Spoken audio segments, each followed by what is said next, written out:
Welcome to the Rim Break Rodeo. We hope this video helps. You start by verifying essentials and taking immediate action. Confirm your jungle image set, matching labels, and consistent sizes. Once done, install Python 3. 10 plus NumPy, OpenCV, and your chosen framework so code runs reproducibly. Initialize a deterministic seed and backup originals. This prevents accidental loss. Then create clear train and validation splits. Now implement the first rotation function, a single, centralized routine that accepts angle, interpolation, and border mode. This is the only way to keep transformations consistent across training and inference.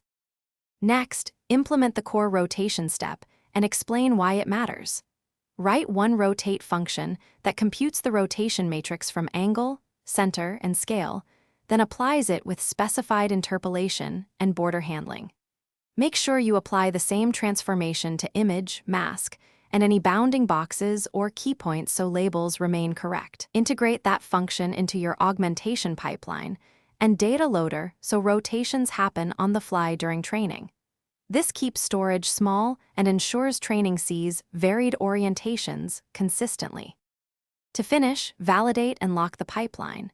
Visualize rotated samples, run a few validation passes, and track metric changes to ensure rotation helps. Once satisfied, incorporate rotation probabilities, angle ranges, and interpolation choices into your training config and save best model checkpoints. If something goes wrong, troubleshoot by checking alignment between images and labels, inspecting padding or border artifacts, and verifying the label transfer math for bounding boxes or masks.